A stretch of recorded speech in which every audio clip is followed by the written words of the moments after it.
Hadir semua, alhamdulillah. Kalau gitu kita langsung saja mulai pembelajaran hari ini ya. Sebelum kita masuk ke materi hari ini, Ibu mau tanya dulu nih, materi kita di minggu lalu, siapa yang masih ingat? Coba. Saya, Bu. Oke, Adit, coba silakan Adit. Apa materi kita minggu lalu? Minggu lalu kita belajar tentang teks prosedur.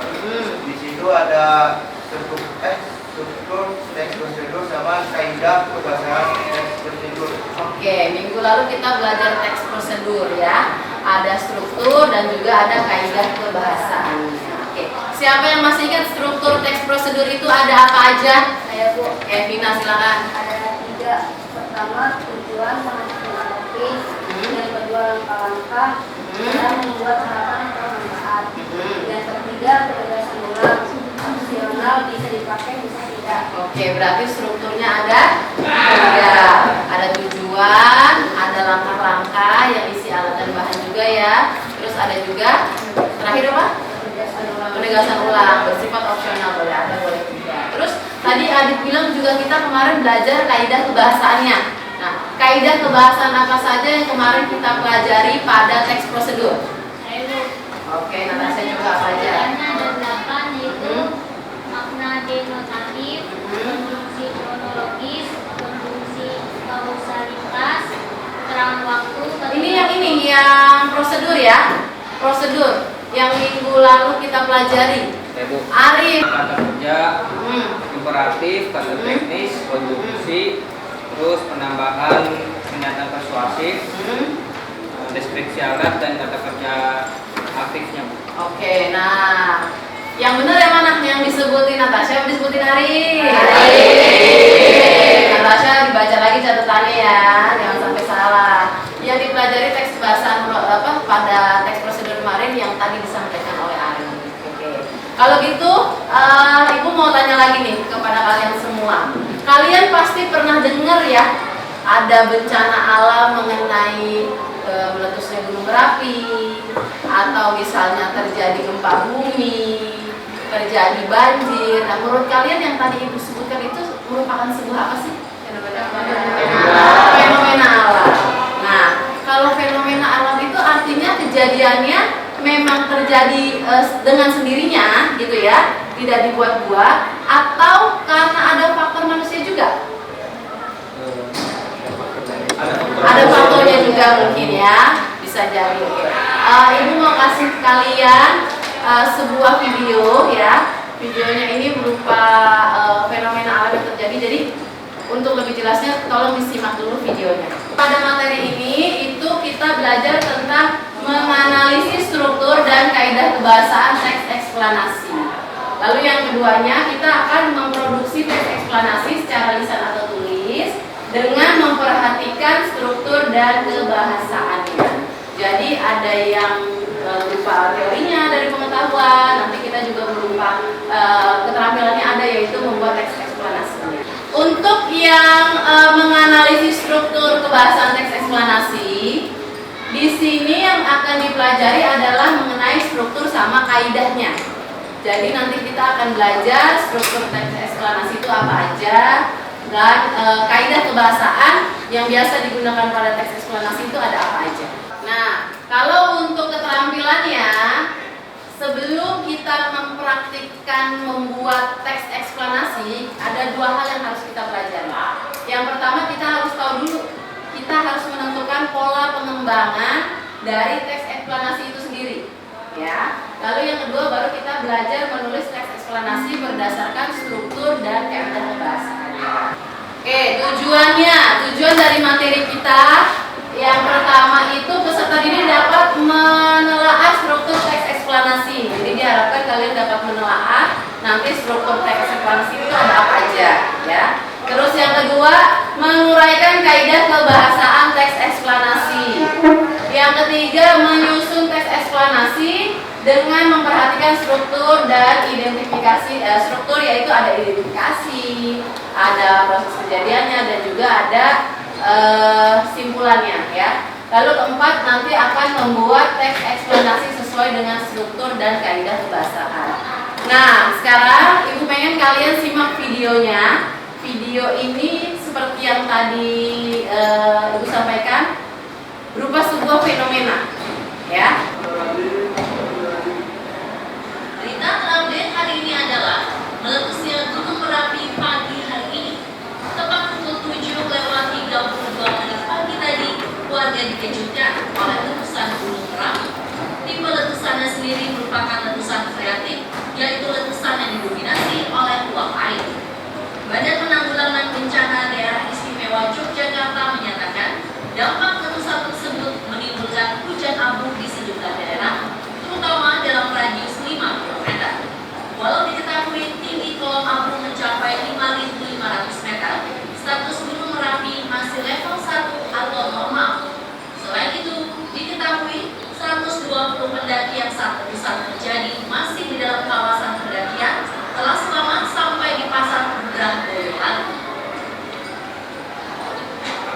Menurut BPBD, dalam peristiwa meletusnya Gunung Merapi hari ini belum ada laporan korban jiwa.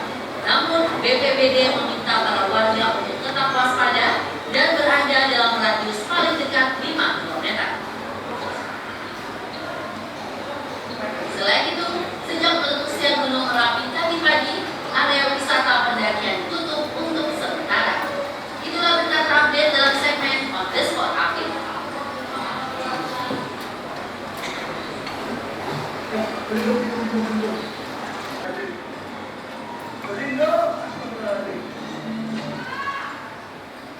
Oke, videonya sudah disimak kan? Nah, sekarang mau tanya dulu, tadi videonya mengenai apa?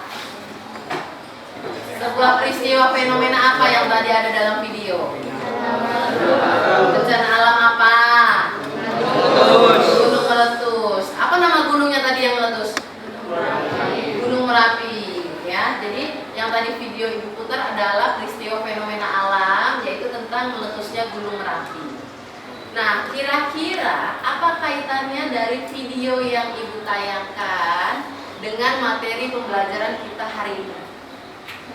Ya, Mahima apa? Oke, betul. Kita akan belajar mengenai fenomena alam atau berupa teks eksplanasi. Kalau gitu tepuk tangan dulu buat Mahima. Saat kita mempelajari teks eksplanasi ini, yang tadi aku bilang, kita harus tahu dulu nih. Yang pertama harus tahu apanya? Struktur teks eksplanasi. Sebuah teks itu pasti punya struktur. Ya, itu yang mencirikan setiap teks. Nah, sekarang Ibu tanya, struktur apa saja yang ada pada sebuah teks eksplanasi atau eksplanasi itu sendiri? Strukturnya ada berapa sih? Terdiri dari berapa? Oke, nah, Teks eksplanasi ada 3. Yang pertama, identifikasi fenomena, yaitu latar belakang suatu kejadian. Nah, yang kedua ada rangkaian kejadian. Nah, yaitu proses terjadinya kejadian tersebut. Nah, yang terakhir itu ada uraian, merupakan komentar terhadap peristiwa atau kejadian tersebut. Oke, jadi bisa berupa kesimpulan ya. Oke, berarti strukturnya ada berapa? Ada 3. Ada fenomenanya sendiri ya, identifikasi fenomena. Ada yang kedua prosesnya, kejadian dari fenomena itu. Baru yang ketiga simpulannya tadi, berisi komentar. Ya, jadi dijelaskan kembali simpulan dari fenomena yang terjadi itu mengenai apa. Gitu. Nah, lalu kalau ada struktur, berarti ada juga apa yang biasa dipelajari dari sebuah teks? Kaidah kebahasaan, betul. Kaidah kebahasaan apa saja yang ada pada teks eksplanasi? Siapa yang tahu? Oke, Natasha nih, apa? Kaidah kebahasaan itu ada 8. Apa aja? Makna denotatif, konjungsi kronologis, konjungsi kausalitas, keterangan waktu, kata ganti, non persona, kata kerja pasif, kata teknis, kata kerja relasional. Oke, ada 8, banyak ya. Ada 8 kaidah kebahasaan yang biasa digunakan dalam teks eksplanasi. Siapa yang bisa menjelaskan? Tadi ada 8 disebutkan Natasha. Ada 8. Ada makna denotatif, ada konjungsi kronologis, ya kan? Macam-macam tadi ada 8. Siapa yang bisa menjelaskan? Saya Bisa, ayo coba. makna denotatif adalah makna yang sebenarnya karena teks bersifat faktual. Oke. Lalu ada konjungsi kronologis, itu hubungan waktu, yaitu kemudian, lalu, setelah itu, dan pada akhirnya. Oke, contohnya ada kemudian, lalu, setelah itu. Ya. Terus apa lagi? Lalu ada konjungsi kausalitas. Konjungsi kausalitas apa itu? Itu sebab akibat. Hmm. Contohnya ada sebab, karena, oleh sebab itu, oleh karena itu, dan sehingga. Oke, terus Lalu ada keterangan waktu, Mhm. yaitu menunjukkan waktu kejadian. Oke, ada keterangan waktu yang menunjukkan waktu kejadian. Oke, yang Michelle sebutkan dan jelaskan baru 4. Tadi yang disebutkan Natasha ada 8. Siapa lagi yang bisa menyebutkan dan menjelaskan? Oke, Prahma silahkan. Yang kelima ada kata ganti non persona. Ya. ke fenomena kata benda. Oke. Kata kerja pasif, contoh awalan kata dari, contohnya terwujud, terakhir, dimulai, ditimbun, dan dilanjutkan. Oke, terus? Terus lalu ada kata teknis, kata istilah sesuai topik yang dibahas. Dan yang terakhir ada kata kerja rasional. Biasanya terdapat pada identifikasi fenomena, adalah, dan merupakan. Oke, betul. Tepuk tangan untuk teman kalian yang sudah ini kan tadi sudah menjawab dan menjelaskan ya. Artinya Ibu percaya sebelum kita belajar hari ini, semalam kalian sudah belajar dulu di rumah. Oke, kalau gitu kita sudah belajar struktur, sudah belajar kaidah kebahasaan. Kita tadi bilang mau membuat ya. Nah, kita harus apa dulu nih? Sebelum membuat, kita harus tahu dulu kaidah kita harus tahu dulu pola pengembangannya. Bentar. Ketika kita mau membuat sebuah teks eksplanasi, kita kan harus tahu dulu kita mau membuat teks eksplanasi ini mau dikembangkan secara apa? Apakah mau dikembangkan dengan cara yang bagaimana? Nah itu biasanya ada dua pola yang biasa digunakan untuk mengembangkan teks eksplanasi yang akan kita buat nanti. Nah, siapa yang tahu kira-kira ada pola apa aja ya? Oke, coba. Pola pengembangan sebab akibat. Sebab pertama bertindak sebagai gagasan umum, sedangkan akibat sebagai perincian pengembangannya. Namun dapat juga terbalik. Akibat dijadikan sebagai gagasan umum, maka perlu dikemukakan sejumlah sebab sebagai perinciannya. Oke, pola pertama menurut Jenny adalah pola sebab akibat. Kalau pola sebab akibat berarti teks eksplanasi yang akan dibuat biasanya dicirikan dengan misalnya di awal menuliskan sebab-sebab terjadinya peristiwa tersebut. Baru di paragraf selanjutnya adalah akibatnya. Jadi ada sebab, ada akibat. Tapi bisa juga sebaliknya. Di sebuah teks eksplanasi itu bisa juga dijelaskan dampaknya dulu atau akibatnya dulu di awal. Baru nanti di akhir dijelaskan penyebab dari kejadian fenomena tersebut apa aja. Jadi boleh sebabnya dulu, boleh akibatnya dulu. Nah, kedua-duanya itu disebut dengan pola pengembangan sebab akibat. Lalu yang kedua, siapa yang tahu pola kedua disebut apa? Saya, Bu. Oke, Surya. Pola kedua disebut apa, Surya? Pola pengembangan proses. Pola pengembangan proses. Maksudnya seperti apa ya? Pola pengembangan proses adalah peristiwa atau suatu kejadian yang disusun secara berurutan. Dan langkah-langkah menyusun sebuah proses itu seperti ini. Misalnya, yang pertama ada mengetahui perincian secara menyeluruh. Yang kedua, membagi proses tersebut secara bertahap sesuai kejadian. Yang ketiga, menjelaskan setiap urutan tersebut ke dalam detail juga sehingga pembaca dapat melihat seluruh proses itu dengan benar. Oke, pola pengembangan proses itu artinya berarti teks eksplanasi yang dibuat. Tadi menurut Surya nih, Ibu jelaskan lagi, Ibu tambahkan berarti dibuat dulu rinciannya ya Surya. Harus ketahuan dulu nih fakta-fakta dari fenomena tersebut apa gitu. Urutannya dijelaskan gitu ya. Jadi sesuai rincian yang data atau fakta yang kita temukan diurutkan dulu, ada tahapannya gitu kan ya. Disebutkan urutan pertama apa, kejadiannya bagaimana, nah sampai selesai. Nah, kalau itu pola urutan ya. Jadi untuk membuat teks eksplanasi ada berapa pola yang bisa dikembangkan? Ada dua. Pola pertama tadi apa? Pola pengembangan sebab akibat, betul. Pola kedua, pola pengembangan proses. Artinya diurutkan atau dirincikan lagi urutan dari peristiwa tersebut. Oke. Nah, lalu kita lanjut. Nah, langkah-langkah membuat teks eksplanasi. Nah, langkah-langkah untuk membuat teks eksplanasi ada apa aja kira-kira, siapa yang tahu? Oke, Abel silakan. Langkah-langkahnya yang pertama itu ada menentukan topik-topik yang dapat dikembangkan menjadi teks eksplanasi. Yang kedua, membuat kerangka teks dengan memperhatikan bagian-bagian teks eksplanasi, yaitu identifikasi fenomena, proses kejadian, dan ulasan. Yang ketiga, mengembangkan kerangka teks dengan memperhatikan bagian-bagian teks eksplanasi, yaitu identifikasi fenomena,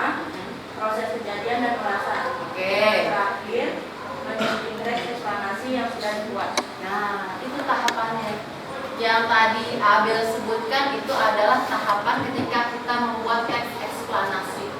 Kita tentukan dulu topiknya. Dari topik tersebut kita cari berupa rincian fakta atau data. Kita susun sesuai strukturnya. Kalau sudah, baru kerangkanya nanti dikembangkan. Setelah dikembangkan baru nanti disunting atau kita bilang dilihat kembali, ya, dievaluasi apakah teks yang kita buat sudah sesuai strukturnya, bagian-bagiannya semua, gitu, ya. Oke, kalau gitu untuk hari ini Ibu ingin membagikan kepada kalian LKPD yang akan kalian kerjakan, ya. Di tahap ini kalian akan mengerjakan sebuah LKPD. LKPD-nya Ibu bagikan dulu ya sebelum Ibu jelaskan.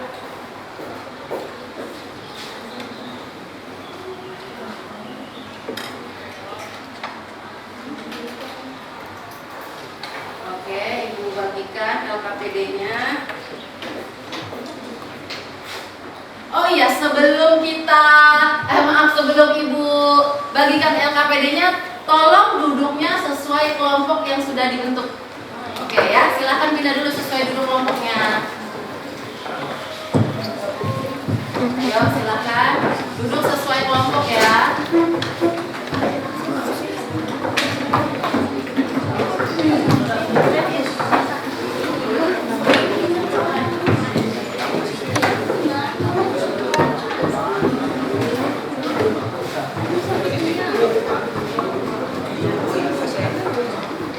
Silahkan duduk sesuai kelompoknya. Oke, ya sudah. Sudah duduk sesuai kelompoknya masing-masing ya. Oke, sudah. Kalau gitu Ibu bagikan LKPD-nya.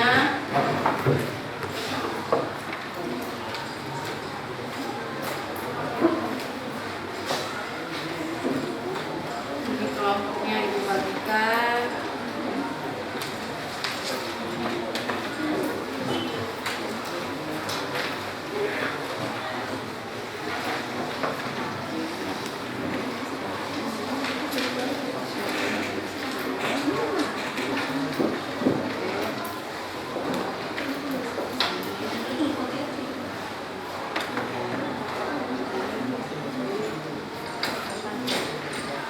Oke, sudah dapat masing-masing kelompok ya LKPD-nya. Oke, Ibu jelaskan dulu cara mengerjakannya. Oke, perhatikan di LKPD kalian. Oke, di LKPD kalian di sini ada beberapa gambar. Coba kalian perhatikan, ya.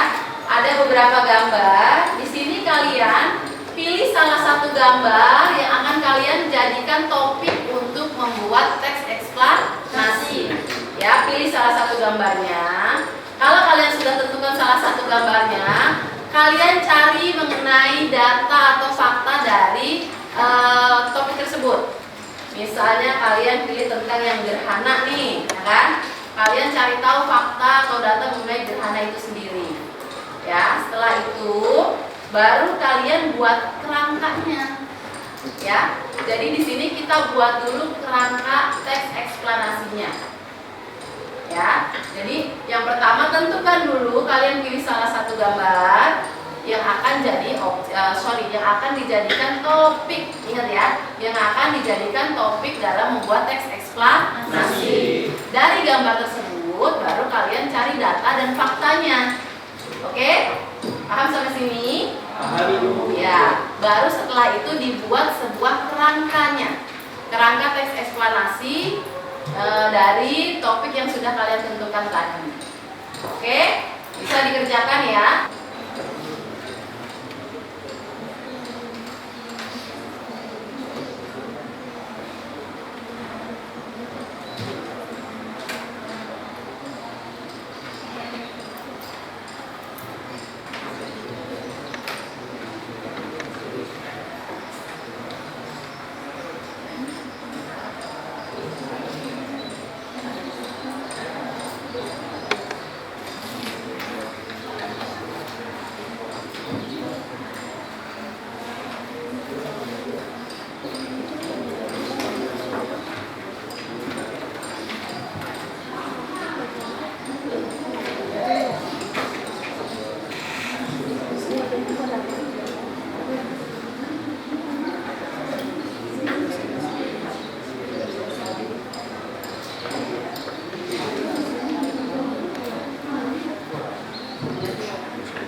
Gimana? Sudah selesai? Sudah. Sudah selesai buat kerangkanya? Sudah. Sudah. Oke, kita presentasikan ya. Siapa yang mau maju dulu? Kelompok siapa? Kelompok saja? Kelompok gendis nih mau maju pertama. Oke, silahkan. Ayo presentasikan kerangka dari teks eksplanasi yang akan dibuat. Oke, silahkan maju.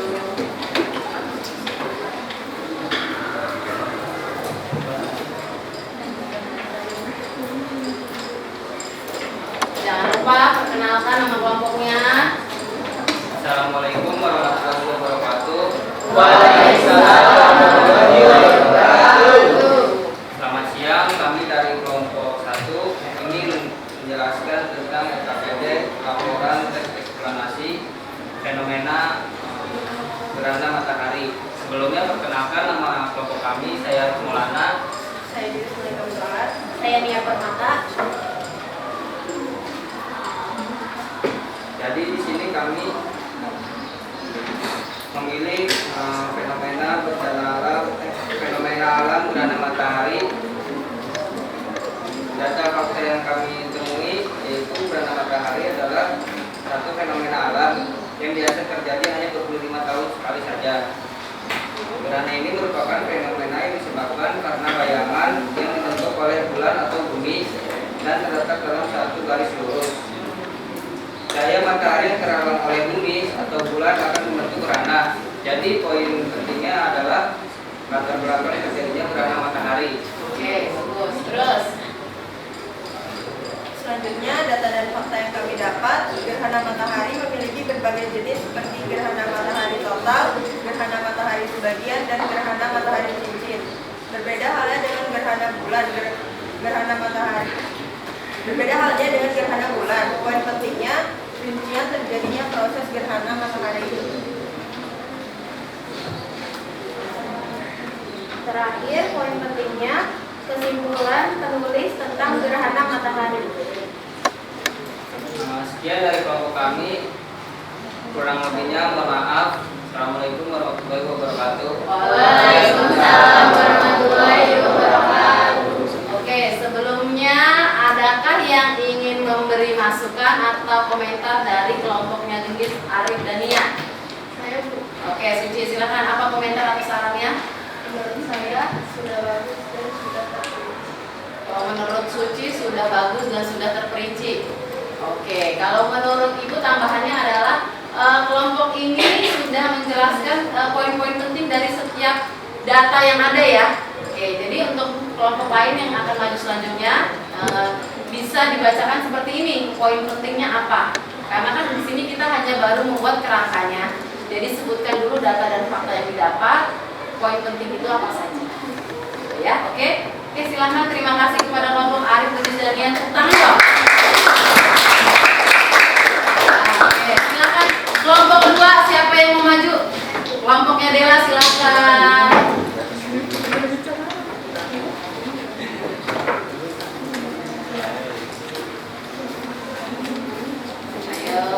Jangan lupa perkenalkan dulu. Assalamualaikum warahmatullahi wabarakatuh. Waalaikumsalam warahmatullahi wabarakatuh. Perkenalkan, nama saya Dewa Bintang Reni. Nama saya Teguh Kadal. Nama saya Nega Dasi. Ya, kita suaranya dong. Jadi saya akan membacakan hasil rangkap teks eksplorasi dan kelompok kami atau kelompok kedua mengambil gambar yaitu yang bertema kemiskinan. Jadi akan dibacakan oleh Surya. Inti atau poin dari teks eksplanasi yang bertema kemiskinan adalah paragraf pertama. Dengan pendapatan rendah, masyarakat tidak mampu untuk mencakupi kebutuhan pokok seperti makanan, minuman, pakaian, tempat berlindung, dan pendidikan. Yang kedua, biasanya masyarakat miskin cenderung bertempat tinggal di bantaran kali, di bawah jembatan, dan tempat-tempat yang justru bukan tempat layak untuk didirikan.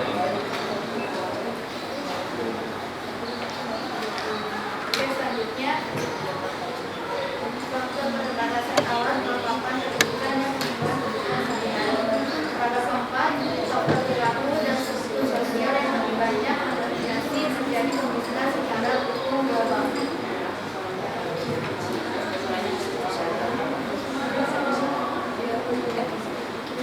Paragraf kelima, perilaku manusia yang konsumtif mementingkan gengsi daripada kebutuhan dan penggunaan ruangan yang tidak sesuai dengan kemampuan yang diterima. Paragraf ke-6, masyarakat lebih cenderung mementingkan keinginan daripada kebutuhan pokok. Paragraf ke-7, jika kita secara pribadi mau menerima dan mensyukuri apa yang kita miliki tanpa membandingkan dan ada perasaan isi di dalamnya. Paragraf ke-8, adanya kerjasama antara pemerintah dan masyarakat sekitar tentang penanggulangan atau memberantas kemiskinan, diharapkan negara kita akan terbebas dari fenomena kemiskinan yang makin lama semakin bertambah. Oke, jadi sekian dari kelompok kami. Wassalamualaikum warahmatullahi wabarakatuh. Waalaikumsalam warahmatullahi wabarakatuh. Oke, apa yang sudah dipaparkan oleh kelompok 2 ini atau kelompoknya Dela, Surya, dan Erna, siapa yang mau memberi tanggapan? Oke, silahkan. Menurut saya, informasi dalam teks eksplanasi yang disampaikan oleh Dela sudah detail dan benar. Oke, sudah detail dan benar. Oke, berarti sudah rinci dong dijelasin data-datanya. Oke, sudah bagus berarti ya. Oke, silahkan kelompok Dela. Terima kasih. Tepuk tangannya untuk kelompok Dela. Oke, silahkan kembali ke tempat. Kelompok ketiga. Kelompok ketiga siapa yang maju ya? Ada lagi yang maju? Kelompok siapa nih? Kelompoknya Zofan. Zofan yang ketiga. Oke, silahkan. Kelompok Zofan maju. Yang keras bacanya ya, supaya temennya semua mendengarkan ya. Jangan kecil. Oke, silahkan perkenalkan dulu nama kelompoknya siapa.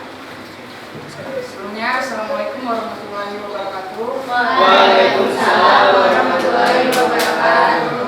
Kami dari kelompok 3 ingin membacakan hasil teks eksplanasi. Perkenalkan, nama saya Desi. Nama saya Misyana Claudia. Saya Zofan Ilanto Pratama.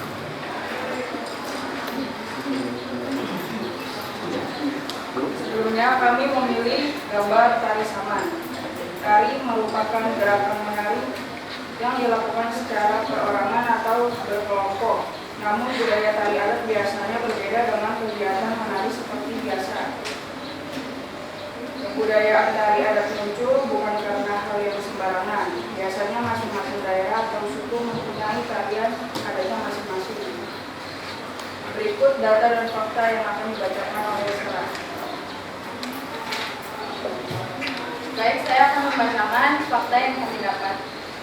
Budaya tari ini biasanya akan dilakukan dalam rangka merayakan atau memperingati sesuatu. Bisa jadi ritual kebudayaan acara suku, atau peristiwa besar lainnya. Sebagai contoh diantaranya ada tari saman yang berasal dari suku Gayo.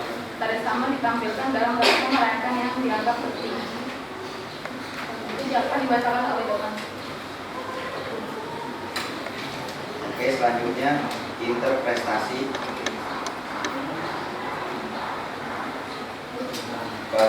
Bagaimanapun juga tari daerah sama seperti kebudayaan daerah yang lain, sama-sama harus dilestarikan dan diwariskan ke generasi selanjutnya agar tak lekang oleh waktu.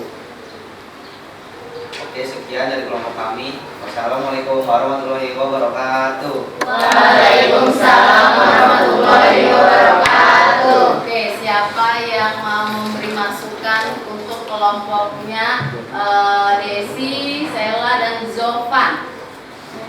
Oke, Erna, silakan. Apa masukannya? Saya kelompok Desi, teks eksplanasinya sudah faktual. Sudah faktual. Datanya rinci nggak ya? Sudah rinci. Oke, bagaimana dengan yang lain? Sudah jelas? Sudah rinci apa yang dibacakan? Sudah. Oke, kalau gitu baik. Berarti kelompok Michelle, kelompok Desi, dan juga Zofan sudah membacakan poin-poinnya dengan rinci ya. Oke, kalau gitu silakan dulu. Terima kasih. Tepuk tangan dong.